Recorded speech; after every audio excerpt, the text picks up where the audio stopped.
जय हिंद दोस्तों, कैसे हैं आप। जैसा कि आप सभी जानते ही हैं कि वाराणसी की जिला अदालत ने काशी विश्वनाथ मंदिर से सटे ज्ञानवापी मस्जिद का एएसआई सर्वे करवाया था। एएसआई मतलब आर्कियोलॉजी सर्वे ऑफ इंडिया। सर्वे की रिपोर्ट के मुताबिक यह पाया गया कि ज्ञानवापी मस्जिद से पहले वहां पे एक पुराना हिंदू मंदिर ही था। रिपोर्ट सार्वजनिक होने के बाद हिंदू पक्षकारों ने व्यास तहखाने में पूजा अर्चना करने की अनुमति कोर्ट से मांगी थी, जो कि कोर्ट ने सारे सबूतों को देखने के बाद हिंदू पक्ष को अनुमति दे भी दी। अब वहां पर नियमित रूप से पूजा अर्चना की जा रही है। हिंदू पक्षकारों के अनुसार यह एक बड़ी जीत है जो कि 30 साल बाद उन्हें मिली है, जबकि मुस्लिम पक्षकारों का यह कहना है कि इस ज्ञानवापी मस्जिद की लड़ाई को हम आगे कोर्ट में जारी रखेंगे। जी हां दोस्तों, आज हम अपनी वीडियो में बात करने वाले हैं ज्ञानवापी से जुड़े हर एक विवाद की। हम बात करेंगे ज्ञानवापी के इतिहास की और एएसआई की रिपोर्ट में ऐसा क्या खुलासा हुआ है जिससे यह सिद्ध हो रहा है कि ज्ञानवापी मस्जिद से पहले वहां पे एक बड़ा हिंदू मंदिर ही था। लेकिन वीडियो को शुरू करने से पहले आप मेरे चैनल को लाइक, शेयर और सब्सक्राइब करना ना भूलिएगा। वाराणसी में पश्चिमी तट पर सटे इस मंदिर को भारत के सबसे प्राचीनतम मंदिरों में से एक माना जाता है। यह मंदिर भगवान शिव और माता पार्वती का आदि स्थान माना जाता है। यदि हम बात करें 2022 की, तो वाराणसी में लगभग 7 करोड़ से ज्यादा लोग इस मंदिर का दर्शन करने के लिए आए थे। ये एक बहुत बड़ी संख्या मानी जा सकती है एक छोटे से शहर के लिए, और इससे यह भी सिद्ध होता है कि हिंदुओं के लिए आखिरकार इस मंदिर की महत्वता क्या है।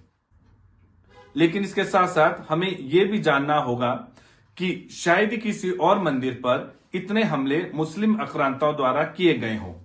चलिए अब हम बात करते हैं काशी विश्वनाथ मंदिर के इतिहास के बारे में। राजा हरिश्चंद्र जी ने 11वीं सदी में इस मंदिर का जीर्णोद्धार करवाया था और वहीं पे 1194 में मोहम्मद गौरी ने इस मंदिर को तुड़वा दिया। भक्तों ने इसे फिर से बनवाया, लेकिन 1447 में सुल्तान मोहम्मद शाह ने इसे फिर से तुड़वा दिया।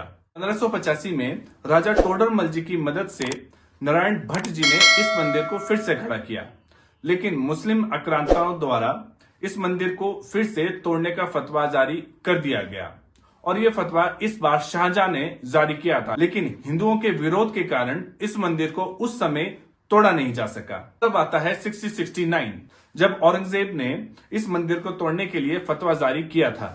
जी हां दोस्तों, हम सभी ये जानते ही हैं कि जो भी मुस्लिम आक्रांता इस देश में आए वो बहुत ही ज्यादा क्रूर थे, लेकिन औरंगजेब ने तो क्रूरता की पराकाष्ठा ही पार कर दी थी। औरंगजेब वही है जिसने भारत में कई हिंदू मंदिर तोड़वाए, हिंदुओं पर जजिया कर लगवाया और असंख्य हिंदुओं के जनेऊ उतरवाए, और जिन्होंने जनेऊ उतारने से मना कर दिया उन्हें मौत के घाट उतार दिया गया। औरंगजेब ने काशी विश्वनाथ मंदिर तोड़ने का फतवा जारी किया था, जिसका प्रमाण यह है कि कोलकाता की एशियाटिक लाइब्रेरी में यह डॉक्यूमेंट आज भी मौजूद है। उस समय के लेखक साकी मुश्ताक खान द्वारा लिखी गई मासीरे आलमगीरी में मंदिर को गिराने का पूरा वर्णन किया है। लेकिन जाखो रखे साइया मार सके न कोई, महादेव को तो आखिरकार कौन ही मिटा पाया है।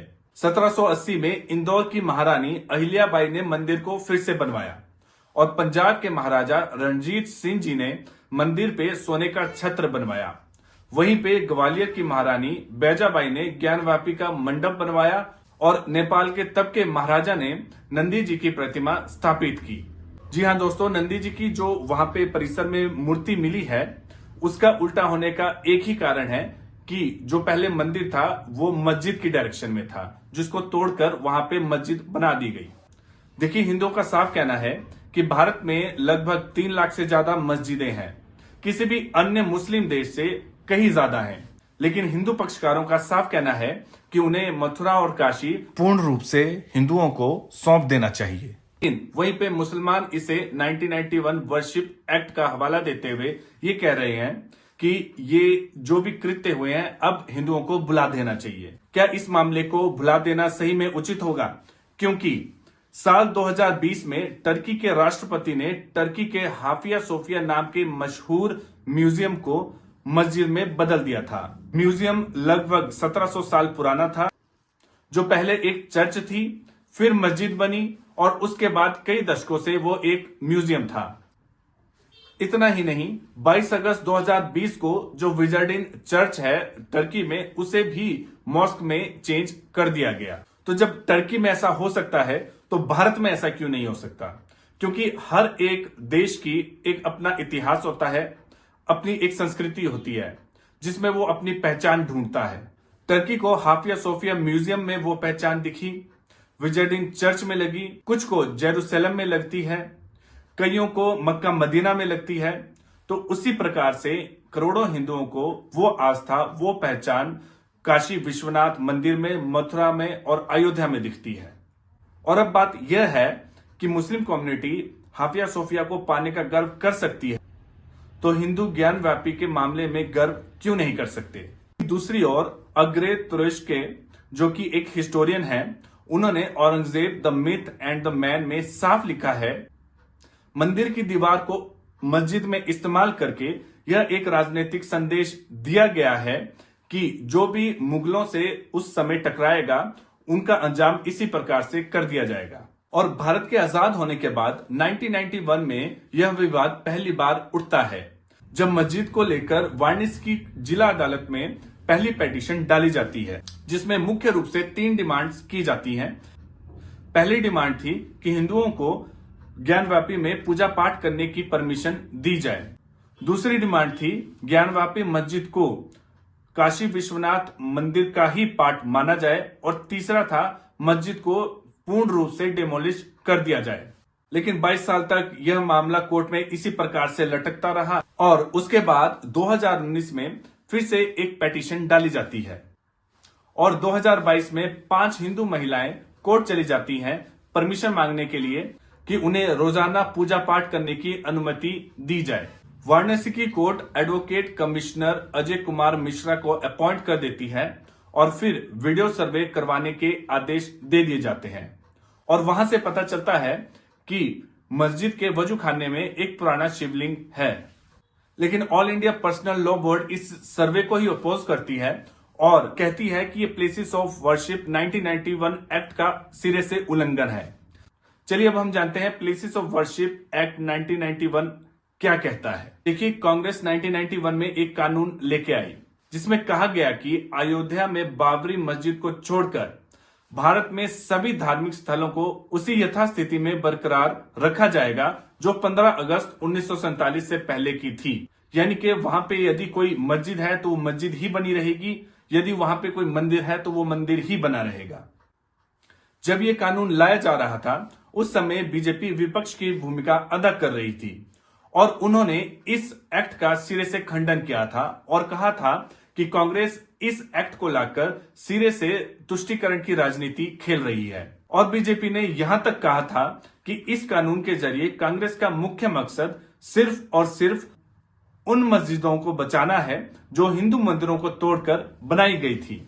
क्योंकि आप खुद ही सोचिए, आजाद भारत में ऐसे हिंदू विरोधी कानून लाने का क्या अभिप्राय बनता है। मंशा साफ थी कि बाबरी मस्जिद को तो बचा नहीं पाए, लेकिन इस एक्ट के जरिए हम दूसरी और मस्जिदों को तो बचा ही सकते हैं।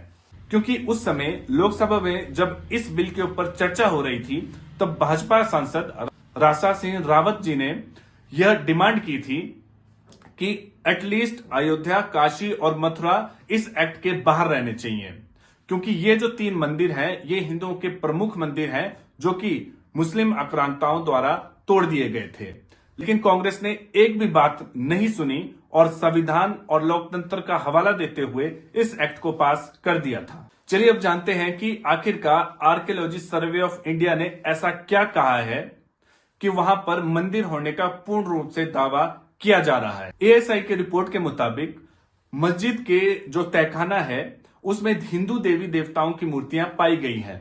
अब मुझे खुद ही बताइए आप कि मस्जिद में हिंदू देवी देवताओं की मूर्तियां आखिरकार क्या कर रही थी। दूसरा, एएसआई ने कहा है कि 17वीं सदी में इस मंदिर को तोड़कर एक मस्जिद का निर्माण किया गया था, क्योंकि मस्जिद का जो निर्माण था वो उन्हीं खंभों से किया गया था जो मंदिर में खंभे लगे हुए थे। मस्जिद से कन्नड़, तेलुगु और देवनागरी लिपि के कुल 34 शिलालेख मिले हैं जो मंदिर होने का दावा करते हैं और इन शिलालेखों पर जनार्दन, रुद्र, उमेश्वर और महामुक्ति मंडप जैसे शब्द पाए गए हैं। ज्ञानवापी मस्जिद की जो पश्चिमी दीवार है वो हिंदू मंदिर का ही अवशेष है, जिसे मुस्लिम आक्रांताओं ने मस्जिद में ही सम्मिलित कर लिया था। इसलिए अयोध्या का विवाद तो कोर्ट से तय हुआ, लेकिन अब मुस्लिम पक्षकारों के पास फिर से दूसरा मौका आया है कि वे गंगा जमुना तहजीब दिखाते हुए जो ज्ञानवापी मस्जिद है, जो कि हिंदू मंदिर को तोड़कर बनाई गई थी, जो कि आर्कियोलॉजी सर्वे ऑफ इंडिया ने भी एक तरह से पुष्टि कर दी है, उसे वो हिंदू पक्षकारों को पूर्ण रूप से सौंप देना चाहिए। तो कैसी लगी आज की वीडियो, मुझे कमेंट सेक्शन में जाके जरूर बताइएगा। और हाँ, अगली वीडियो आप किस टॉपिक पे चाहते हैं ये भी मुझे जरूर बताइएगा। तब तक के लिए जय हिंद, जय भारत।